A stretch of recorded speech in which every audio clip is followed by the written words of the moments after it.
course. Come in. Come in. Come in. Come in. Come in. Hurry. Right in, right in there. Good. Yes. All right. See what we got here. I'll pull these back. I'm just going to press on your tongue. What's wrong with her? Oh, it's all right. She has appendicitis. All right, it's all right. We'll take care of you, all right? All right.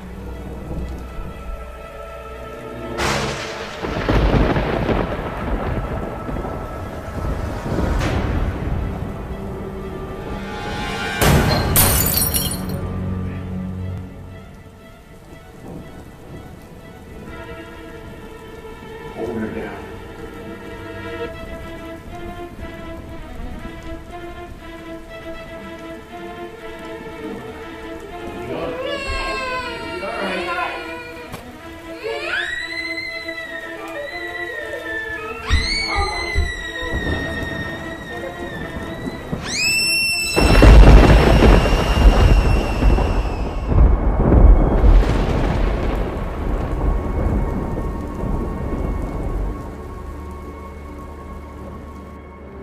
No one has ever known what happened that night. Yet it is a story that goes on even today. Is the pain and horror of that cold, rainy night being lived over and over? Perhaps it's time that someone look into the Sallie house.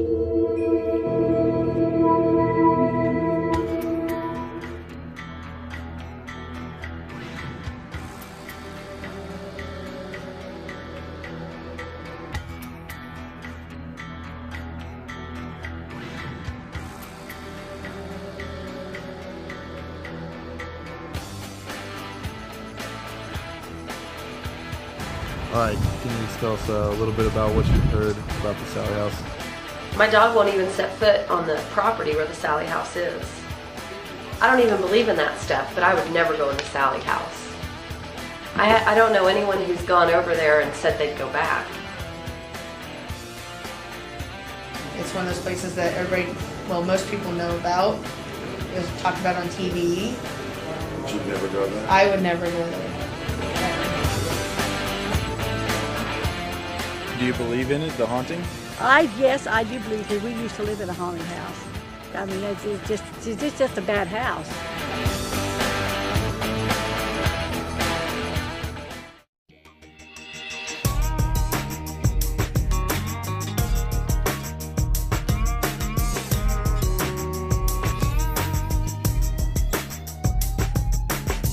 Nestled quietly in the Kansas bend of the Missouri River, Atchison is a small, rural farming community 50 miles northwest of Kansas City. These days, it is home to the Benedictine College and known as the birthplace of Amelia Earhart. Also called the Window to the West, this town was site of one of America's premier railheads. 150 years ago, freight trains arrived here on a daily basis, loaded with cattle just in from the famous drives of that era. About that same time, a legend was being born. Atchison would soon become home to one of the most haunted houses in North America, the Sallie house, a haunting that has driven one family after another from its doorsteps. Now, two paranormal experts have been brought to the location to see if they can find any answers to this most mysterious and provocative haunting. And that was the largest Indian Aboriginal burial sacred ground. Where was this at? In Point Edward, Ontario. And you were there, and I was the one who said there you'll find the 5 bodies right here, and that spurred the whole dig, all through the government areas and everything. Excellent. Yeah, he's holding the skull and he's going, I guess you were right. And being right about the unknown is what makes Robbie Thomas something special. Author, spiritual guide, and psychic. For the past 16 years, Robbie Thomas has worked compassionately to bring peace of mind to the families and loved ones of the dead, sometimes reaching across that dread void to comfort the dead themselves. Broadcasting on his weekly radio show, A Link to Heaven, Robbie addresses questions whose answers few could know. Having authored 3 books about the spiritual world, Thomas is one of the premier paranormal investigators in North America. In the summer of 2007, he tried to help authorities find the missing child, Cesar Aguilar Cano, offering authorities the boy's location. Days later, they found the body of the child, just where Robbie had predicted. This was just one of many instances in which Robbie Thomas has helped connect those who are living with those who have been lost. Hello, I'm Robbie Thomas, psychic medium, paranormal investigator from Canada. I'm here in Atchison, Kansas to take you for a ride in one of the most haunted homes in America, the Sallie House. Ever ride on a ghost trolley?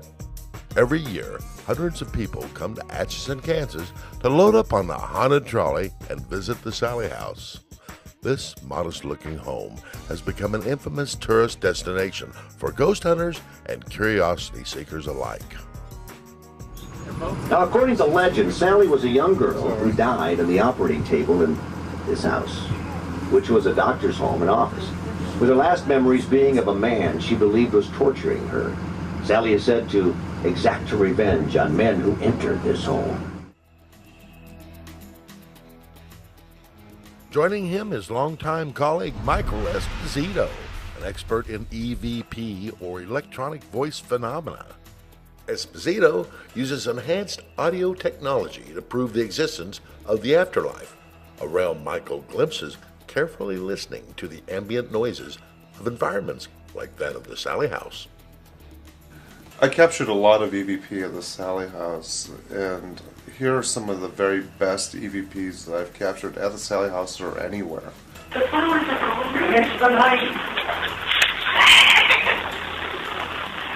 Now that one was captured when we were sitting at the dining room table in the dining room of the house, and we were in between recording sessions.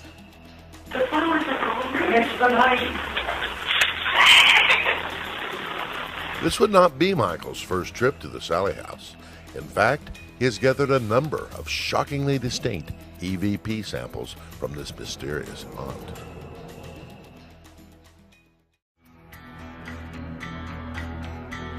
Sitting quietly on 2nd Street in Atchison, Kansas, the Sallie House has become one of the most notorious haunted houses in all of America. It is an old structure built sometime between 1867 and 1871 by Michael C. Finney. It is important to remember that last name because it is Michael Finney's son, Dr. Charles Finney, that is believed by some to be the evil entity that still haunts this seemingly innocuous abode. I mean, a lot of people believe that Dr. Finney is one of the bad spirits in the house. I don't think Dr. Finney was always like that. I think it's something in the house that attached itself to him a long time ago. Heidi Harmon has visited the Sallie House on more than one occasion. As a psychic and medium, Heidi believes she has seen Dr. Finney still lurking on the premises of the Sallie House. In fact, she suspects that it is he who is behind some of the recorded attacks on the property. And what I saw and heard was Finney standing in the corner laughing. And then I heard another little girl saying, "It's a trick. I'm sorry, you're being tricked. It's a trick. It's a trick." And Finney just laughing. Was Sallie trying to warn Heidi? Knowing that Dr. Finney practiced medicine from this residence at 508 2nd Street, can we assume that Sallie was trying to tell her about the evil that still lurks there? These are a few of the questions that Robbie Thomas was hoping to answer, and it wouldn't take long once he was in the house to come up with his own impressions of Dr. Finney. My impressions of Charles Finney: cold, conniving. When I first entered the Sallie House, it was beyond any scope of imagination. It was the feeling of evil.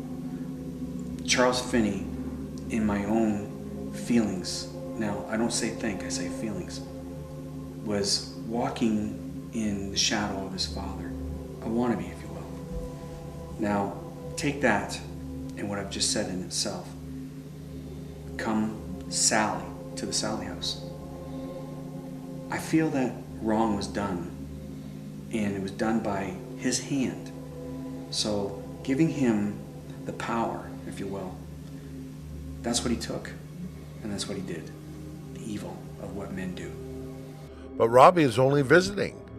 What about the people who live near the Sallie house? My son was 3 years old, and we just moved next door. He would wake up quite frequently every night, complaining of monsters. He was waking up every night around 2 or 3 o'clock in the morning. But one night in particular, I heard him screaming, and it was that scream where you know, okay, this isn't just a dream or a nightmare. So I run into his room, and as soon as I get through the door, every hair on my body stood up. And I find my son underneath the blankets with just his eyes peeking out, with his finger showing me where this monster is. It's going around his bed, and he goes, the monster. And he said it was black and that it could fly. I took him out. I got my other son out of the crib, and we went and slept in my room. But you can see his room faces right next to the Sallie house. Located just to the north of the Sallie house is Michael Finney's original home, 510 North 2nd. Like his son, he was also a doctor. And living next door in another Finney home has provided some very chilling moments for Kate and her family. Investigators invited us over to be part of their investigation since we live next door. So we all went down into the basement and just to see what we could find. There's a lot of spooky stuff down there. There's a cellar, there's a crawl space, and I was on the staircase. A lot of people were down on the main floor, and someone had turned the light off, and they wanted to get pictures using their night vision cameras. Well, as soon as they did that, this brick appears out of the ceiling and is thrown at us. And so we turn the light on, we look at it. Well, the brick's kind of moldy, like it's been outside for a long time. Now, mind you, there's no bricks in the basement. It's a stone wall. It's a wooden ceiling. There's no stockpile of bricks in the corner or anything like that. So we turn the light off again, it happens again. That night, it would happen over and over. I would stand on the stairs, but I don't want to go in the basement.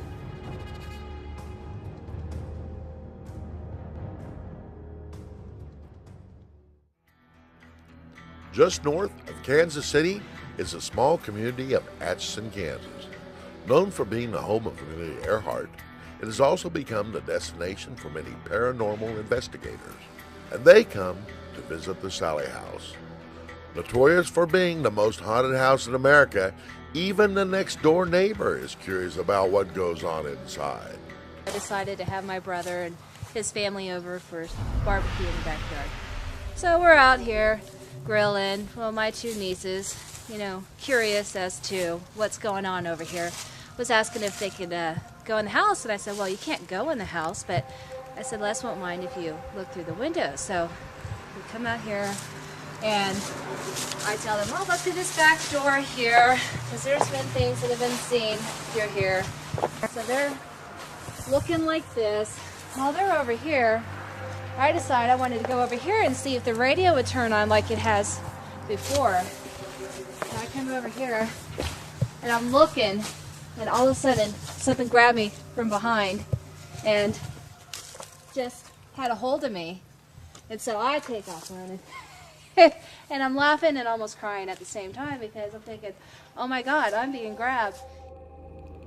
But the next door neighbor isn't the only one snooping around the Sallie house. Robbie Thomas brought a spirit-sensitive Great Dane with him on his investigation. What you are about to see is actual footage shot one day after Robbie's initial walkthrough, in which he determines the Sallie house's hot spots. The most active of them all was the upstairs front bedroom closet. My ears are freezing cold. My neck is cold. It's very cold in here.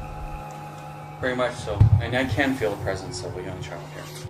As is his routine, Robbie Thomas normally does a walkthrough the day before any scheduled events in any houses that he reads.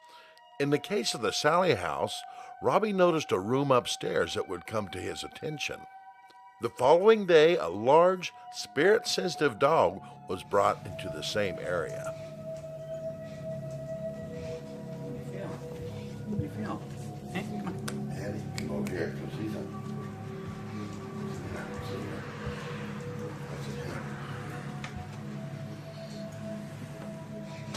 You want to go in there?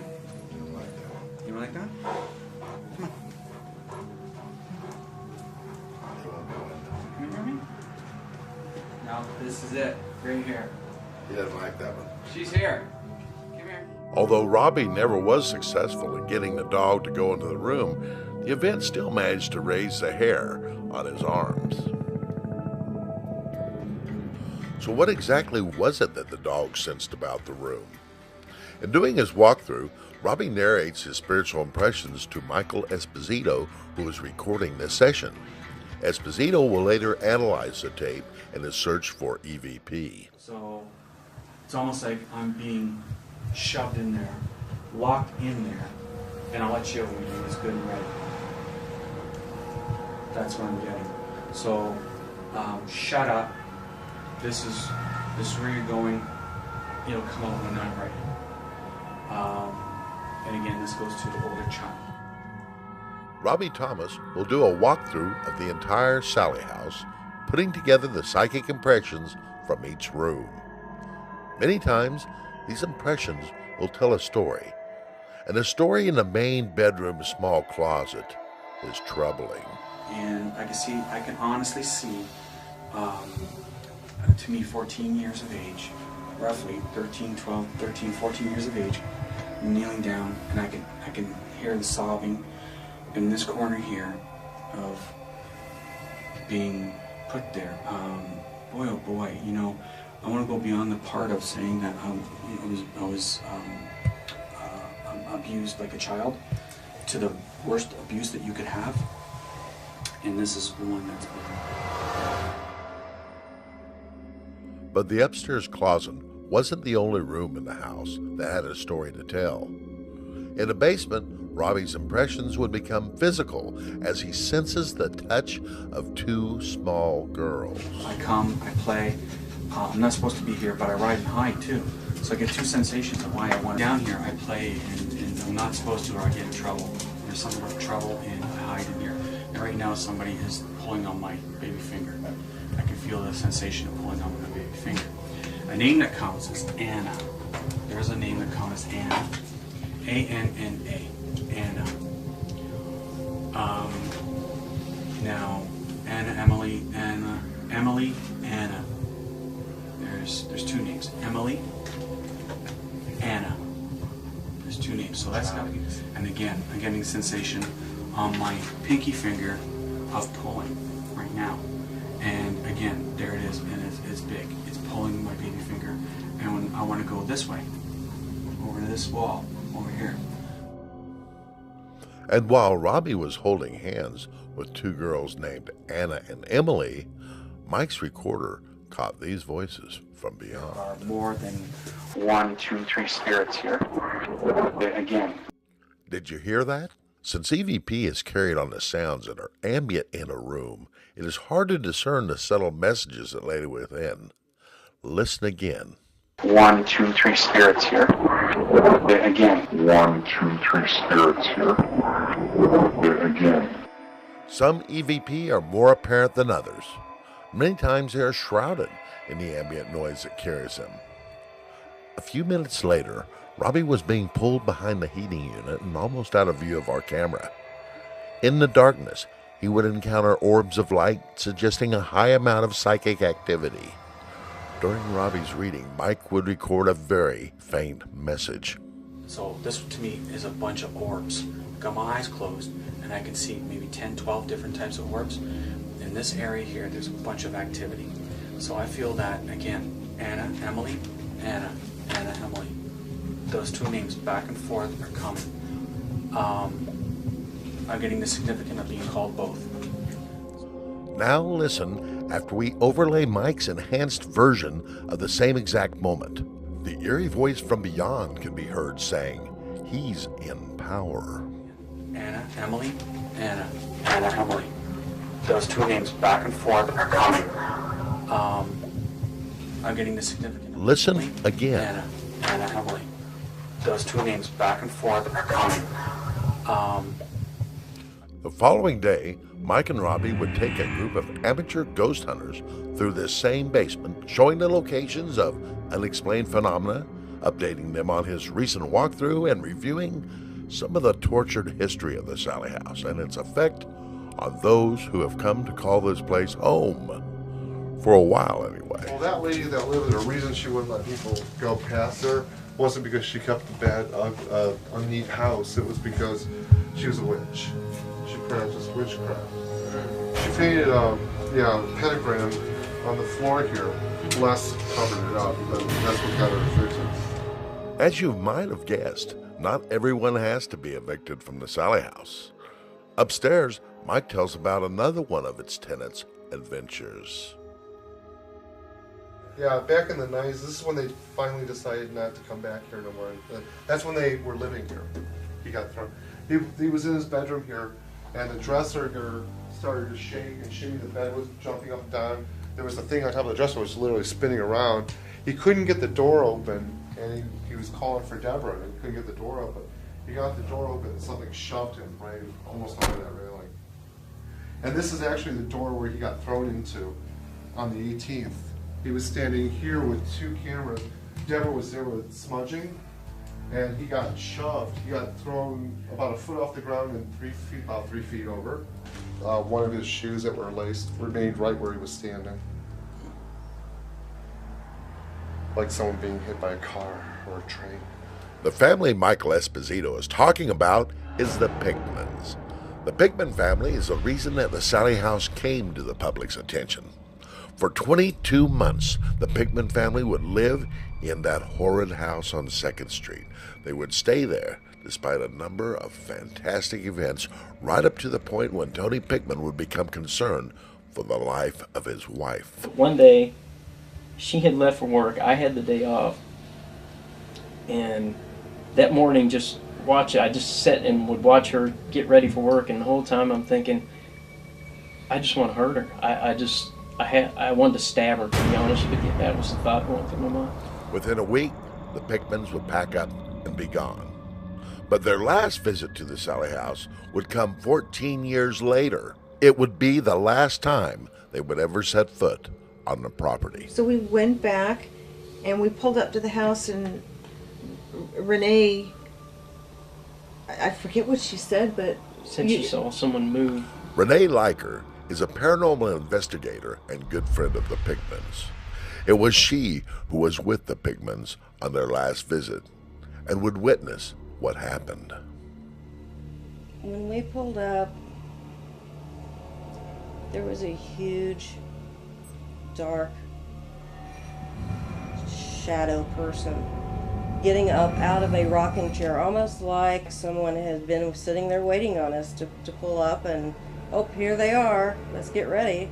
You could hear, I knew there was something wrong in her voice. It was almost like a dread in her voice, or there was something so significant about her voice, and she talked about how she saw a dark figure get up from what was a chair in the living room and walk towards the kitchen. And we got to the front door, and I'm checking with both of them. Are we still sure we're going to do this? And they're like, well, yeah, sure. And I could still see reserve. And if I would have followed my gut instinct, I maybe should have said, let's not do this.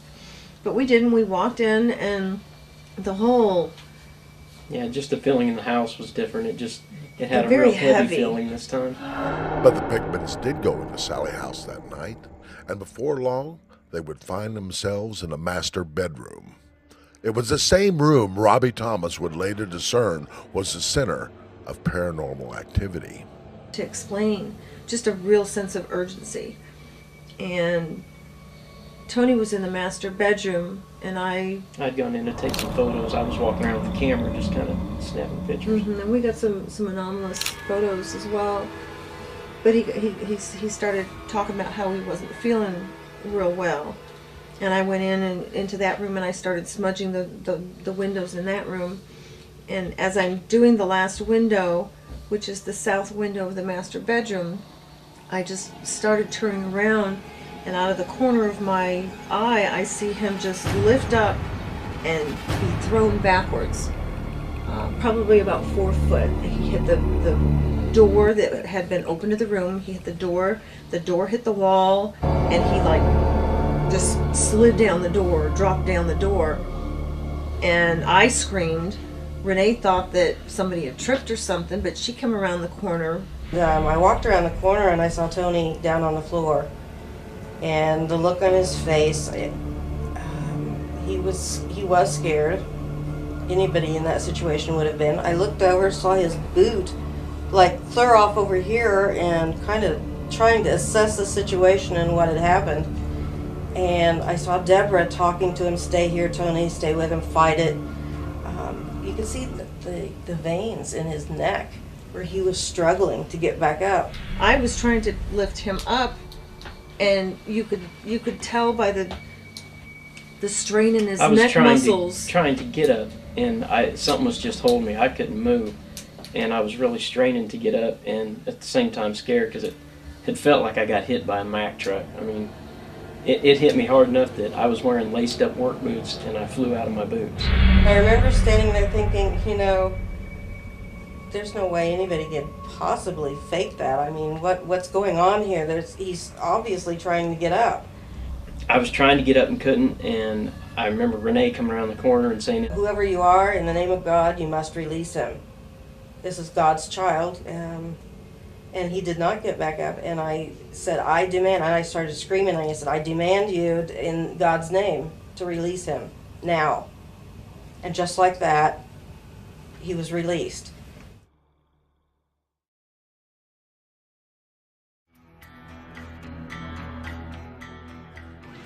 For many people, a chance to experience a real ghost is a once-in-a-lifetime opportunity. And for Angie Lyle of Kansas City's Lyle Style Productions, meeting Robbie Thomas and having a chance to shoot some extraordinary footage in a real haunted house was just too good to pass up. Anyone who's into ghost hunting has heard of Atchison, Kansas, one of the most haunted towns in the U.S., the most haunted town in Kansas. Now, these aren't just your run-of-the-mill haunted houses where there's actors in suits ready to jump out at you. This is the real deal. And when I got an opportunity to tour a closed haunted house with a well-known psychic, Robbie Thomas from Canada, I could not resist. This guy comes to the U.S. from Canada and tours haunted places. And he takes people and lets them feel what it's like to be in a haunted house. And although a chance to visit a real haunted house may seem like an exciting experience to most, to some, it is their worst nightmare. And that nightmare would begin in January of 1993, shortly after the Pickmans moved into the house on 2nd. One occurrence in this room, according to Deborah and Tony Pickman, was there was dolls placed in a circular motion on the floor. And shortly after moving in, we had just little animated little things happening in the house. The night of the bears, we were gone for the majority of the day. When we returned, it was my sister's last evening. She'd been there for a week with us. It was her last evening there. We had gone and rented some movies and planned to just chill out like we had for the whole entire week. And one of us had gone upstairs. I don't remember offhand which one. I believe it was me. It was you, yeah, because you came downstairs. I'd gone upstairs and turned on the light in the nursery, and when I was in there, all the toys, the stuffed animals especially, had been taken off the shelves and put in a perfect circle.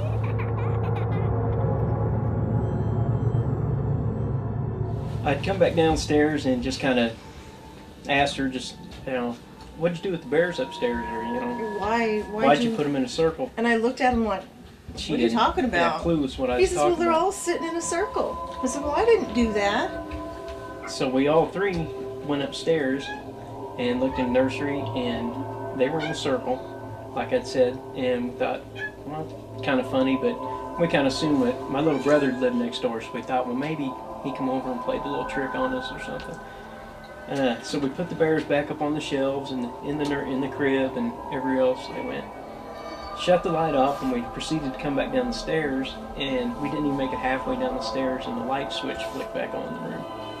So we all three kind of looked at each other, because we were all three together, so we knew none of us did it. So we ran back up the stairs, and we looked in the room, and in just that short, it couldn't even been 2 minutes, that short amount of time, the bears were right back in that circle. I mean, there was no getting around, well, we must have a ghost. But that wouldn't be the only time there was a bear problem at the Sallie house. It was shortly after the bear incident, and Tony had his brother over, and they were talking about the night before and what had happened, and the fact that, you know, the bears had moved, and this must be a little child or somebody with an affirmation. My brother and I were standing in the living room, and we had a teddy bear. I don't know where it's at. And it was sitting on the table the TV was on, had two little side things that you pulled out, and this teddy bear was sitting on the side of it. And we were just kind of, in fact, I think it might have been Greg that dared it, but he said, all right, if you're here, I'm going to take a picture. Why don't you do something for me? And at that same time, that bear just spun around in a circle, and we just, we couldn't believe it. And in the picture, everything in the picture is in focus except for the center part where the bear He actually caught it turning in the photo. It was spinning, so you got the motion. Anyways, the anxiety that brought up between the guys put us in kind of a panic to leave. We just couldn't believe what we saw. In fact, he left the house and swore he'd never come back, and never did. Never, ever stepped foot in there again. And so we were collecting everything and collecting the baby and you know, getting him in his car seat, and while he was sitting buckling the baby in the car seat, and yeah, it felt like I got stung, like from a wasp sting on the back, and didn't pay much attention because we were in a hurry to get out of the house. The baby was crying, and I was pretty scared myself, and we just proceeded to get ready and head over to my parents. And we got to my parents' house, and my back was still stinging quite a bit. And I figured, oh well, I'll see what bit you. And I lifted his shirt, and there were 3 scratches on his shirt, probably anywhere between 4 and 6 inches long on his lower back.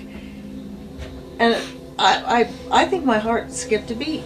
Yeah, I remember you looking saying, at "Oh my it, God," because that was the first time that I realized that spirit could have a real physical interaction. The night of the spinning bear would be the first time that Tony and Deborah Pickman would feel forced out of their house. It was a hasty evacuation that would occur a number of times during the 2.5 years the Pickmans called 2nd Street their home. There would be many more attacks, and during those 30 months, the Pickmans would continue to witness and fall victim to a variety of mysterious paranormal behavior. We had TVs turn on after we would turn them off. We had the ceiling fan, balls would the chain turn. would bounce up and down, like someone was flicking it with their finger. Pictures would be turned upside down on the TVs, walls. yeah, the TVs would turn off and on like 5 times in a row. You'd turn them off and try to go upstairs to bed, and they'd click while you're walking up the steps, and you'd have to come back down and turn them on. Michael Esposito is somewhat of an authority on the history of the Sallie house. He recalls a number of paranormal events occurring to the Pickmans. And since then they had things, they found candles that they had in sconces on their walls with wax melting up. The candles had never been lit, but the wax actually melted up the candle and protruded from the candle. There's a famous story about a rose when they actually started having mediums and shamans coming in to try and tell them what was going on there. They found a rose that was on the kitchen windowsill in a bud vase that was smoldering, and it was burnt from the inside out. The outer leaves were perfect, but all the inner leaves were completely charred. Just before that happened, just before they started having shaman and mediums come in to try and explain what was going on or help see if there was anything there, they had an incident where a teddy bear started having flames shoot out of the top of it. Barely 6 months into their lease, the Pickmans were looking for answers. With the extraordinary phenomena becoming more erratic and a newborn infant in the house, it was becoming apparent that something would have to be done. But in a small town, there were concerns.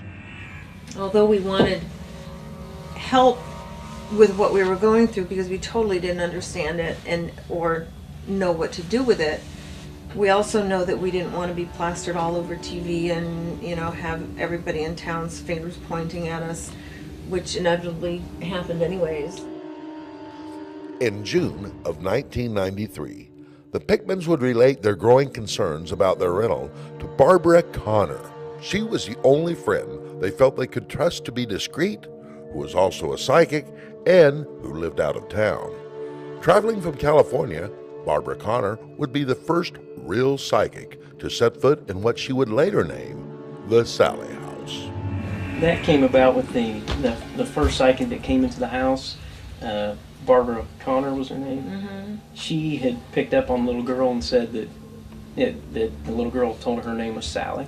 With Barbara's connections in California, it wouldn't be long before film crews were beating a path to the little town on the prairie. Sightings and unsolved mysteries and a couple different other television productions, approach her afterwards and say, we're really interested in this story and how can we get in touch with these people. And she kind of played the go-between. She gave us the information and said these people are interested. I think it was because of Barbara that sightings had gotten hold of us. Sighting, we did get it. We did allow sightings. We gave Barbara permission to let sightings get a hold of us, and we kind of talked through that.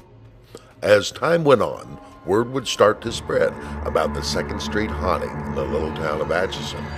The television series Sightings would bring the first of many different television crews and investigation units to the Sallie House beginning in the fall of 1993. The return visits were warranted by the spectacular attacks caught in the early sessions. The footage that would be captured would throw open the doors of the Sallie House, revealing its fantastic secret to an astonished world. Les Smith owns the property at 508 2nd Street, and the Pickman family had been his very first tenants. He became aware of the bizarre activity in his new rental when the Pickmans asked a psychic friend to read the house. That visit would be the first time that the name Sallie would be sensed.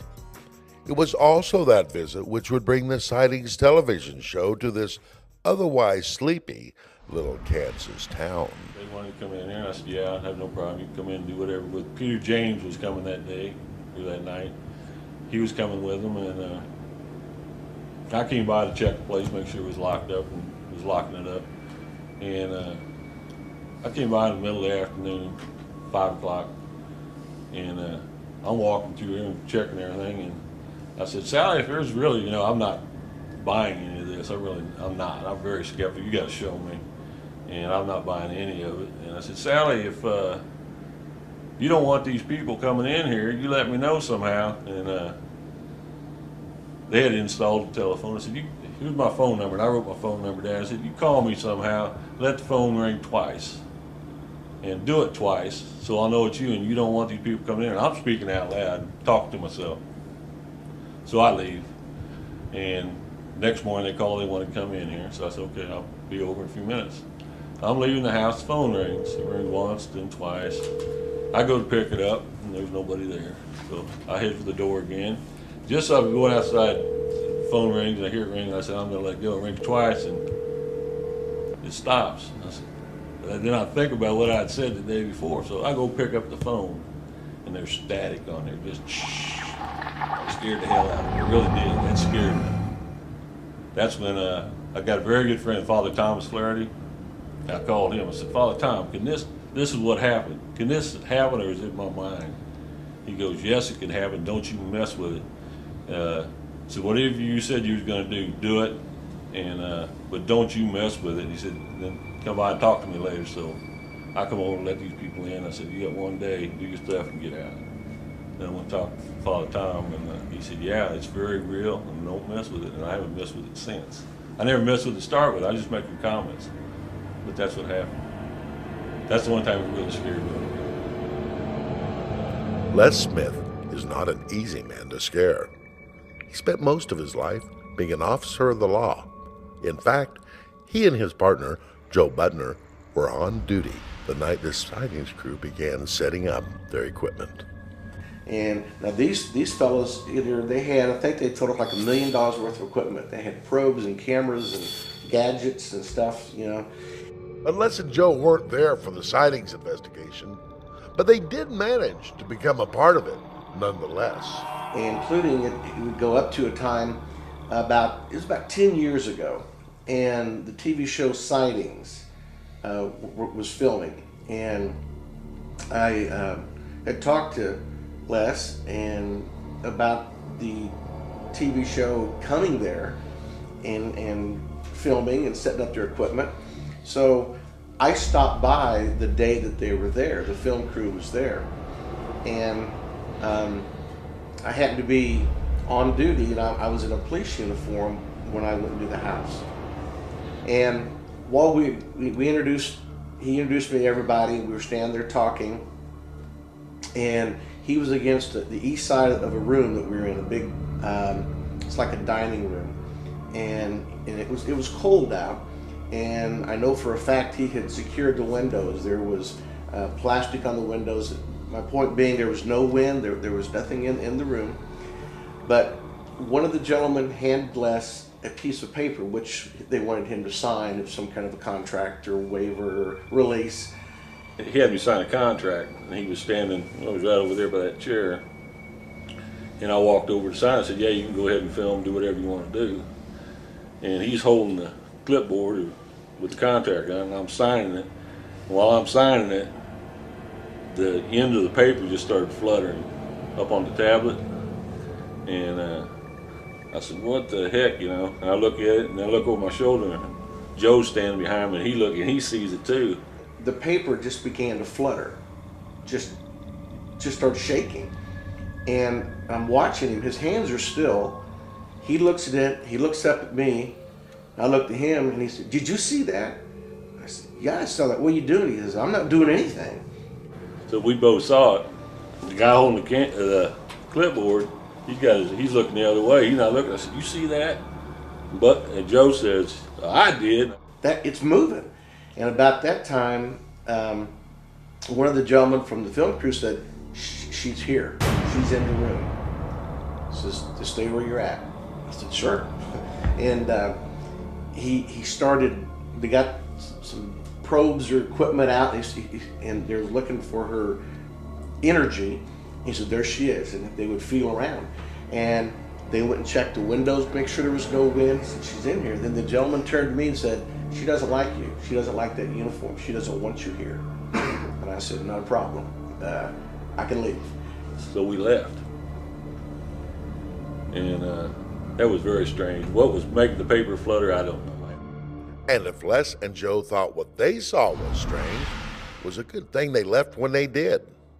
As Tony would soon find out, the lights and cameras of the sightings crew would bring the Sallie House ghost to life. Most of it, I had a lot of them when they weren't there, but it seemed like when they did come up, I don't know if it's energy from cameras or I really can't explain it, or the people. I don't really recall that many scratches when the cameras weren't there. It was almost Really? as if it was like a show-off kind of a thing. During their unprecedented 5 visits to Atchison, the sightings crew would witness a number of alarming attacks, some of which were captured on film.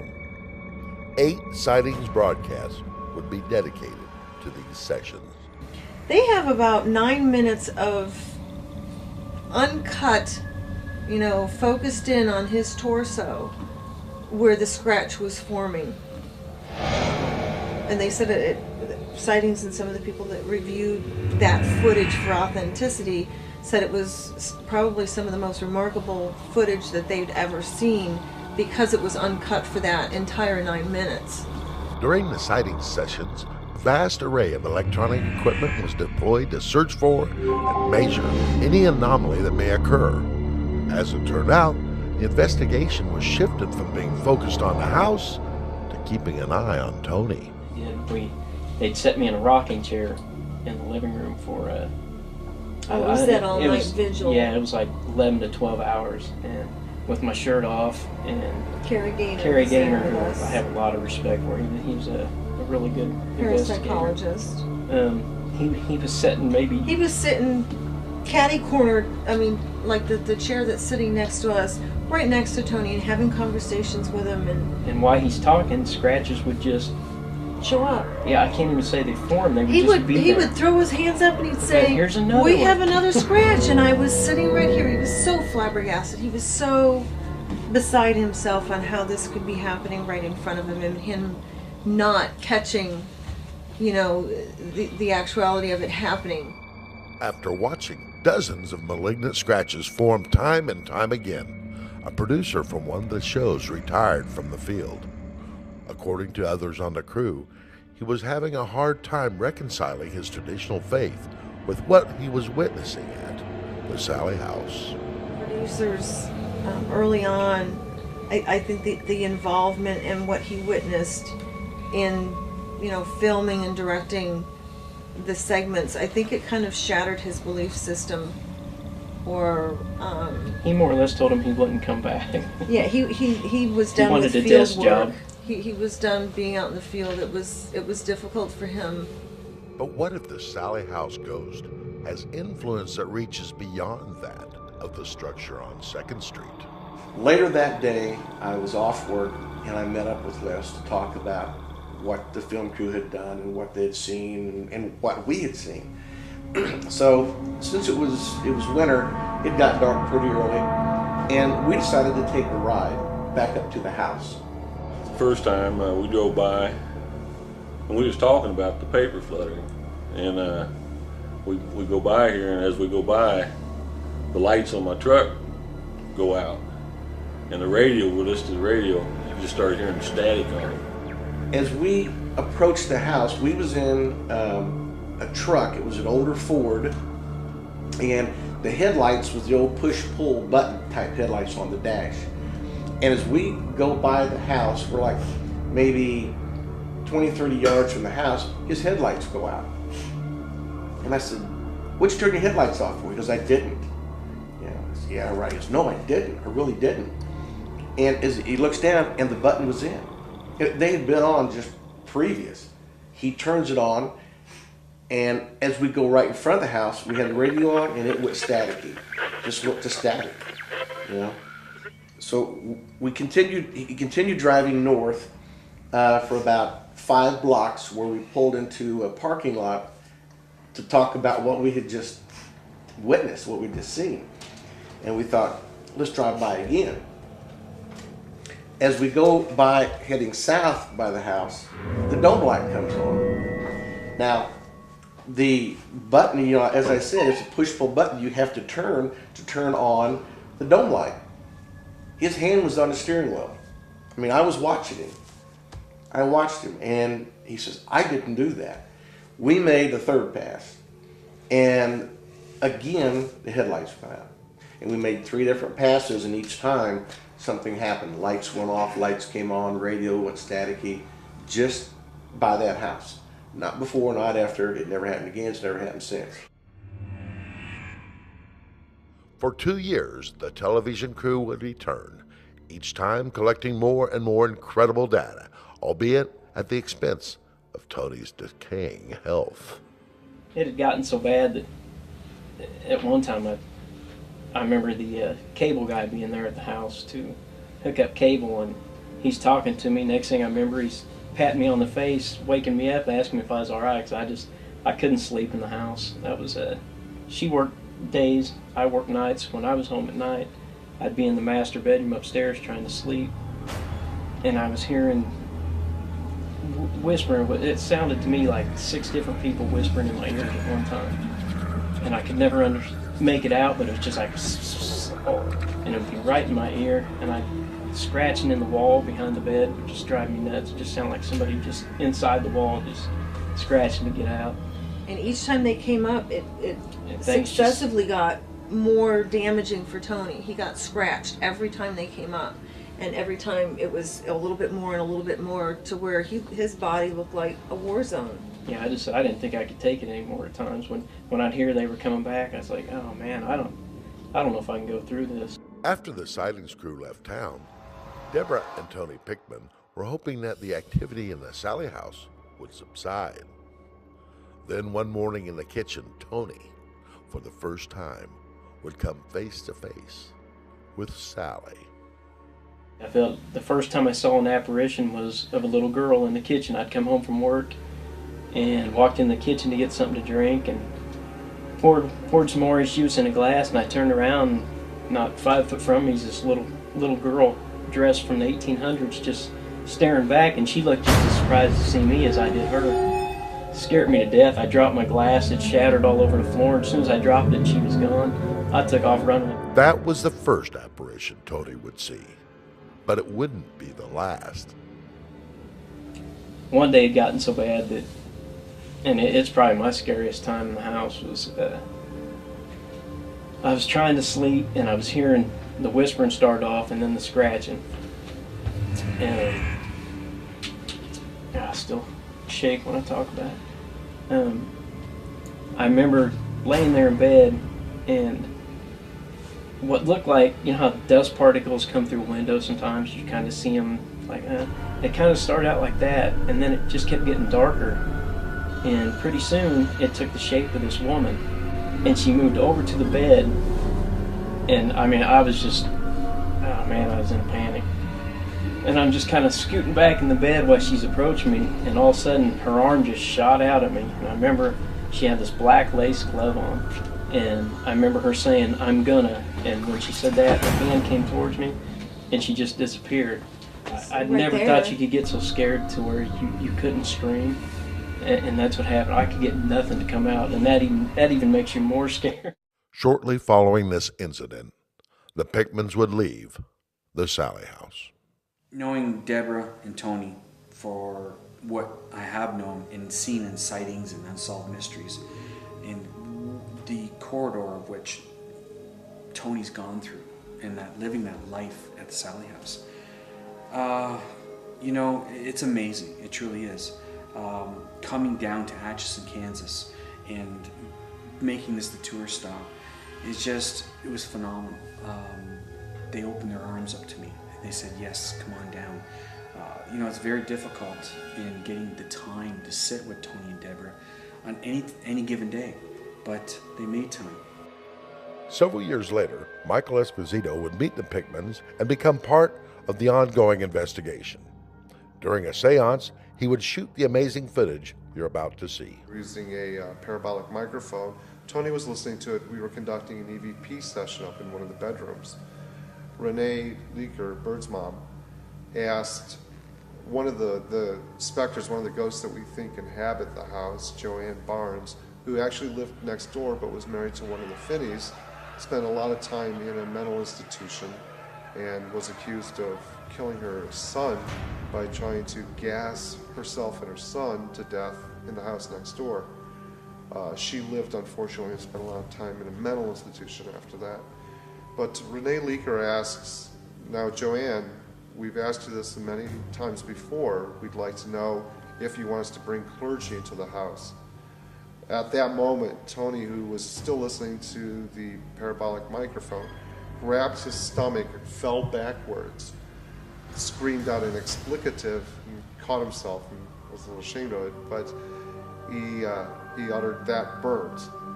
And I was filming at the time, and we filmed him pulling his shirt up. We turned the lights on, filmed his shirt ring up, and we've got red marks on his stomach, and all the hair on his stomach was pilled up, like if you were to run a lighter over your forearm, how the hair pills up. And more pills were forming, and there was an extremely dense smell of sulfur at that time. It was absolutely horrific at the time. What you are about to see is actual footage shot during the attack by Michael Esposito. It is the first time this footage has ever been broadcast.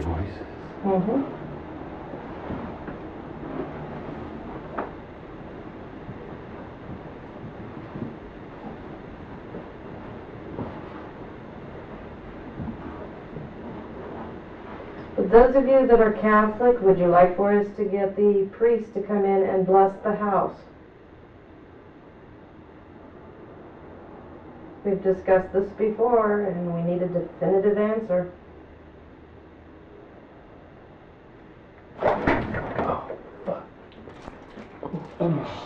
You okay? Oh, man. I just got burned. Let me see. Burnt or shocked? Huh? Burnt. Oh, crap. Yeah. Well, now does that mean yes or no? Yeah, let's leave. that means no. Right here. You would have felt the heat, Doug. Look, and it's a patch It's starting to actually- form. Check it No, out. there's burnt hair there. Yeah, there is. Yeah, It's singed. singed. Yeah, singed hair. You could even smell it. And in fact, that's what that sulfur smell was hair burning. Yep. Holy Christmas. Just felt a bunch of heat scared. The story of the Sallie house is one that remains unsolved. Despite visits from a number of psychics and dozens of paranormal investigations, questions still remain. Haunted? I would say inhibited. Spirit goes anywhere. Sallie? I would say closest thing I could come is Sallie. And with me giving the 9 different names that were recorded in that home, Sallie would be a doll. Is Sallie a doll? A plaything to a child who once lived at this house? Or is it the name of a tormented little girl who suffered horribly at the hands of an unfit physician? Can a soul cross over the bounds of death and time? Is there something in the Sallie house that lays outside our comprehension? Are the anomalies experienced echoes from a world we cannot see or understand? And does the Sallie house mark the boundary between us and what lies beyond?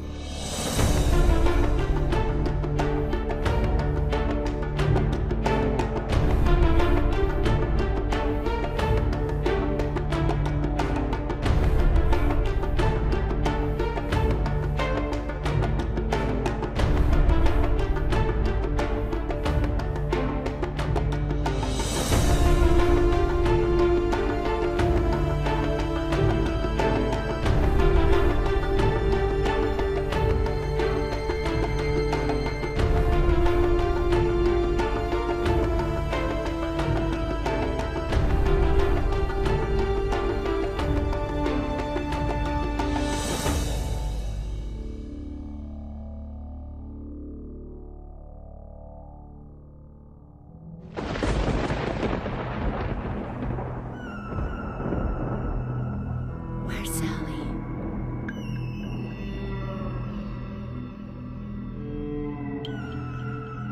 My name is Sallie.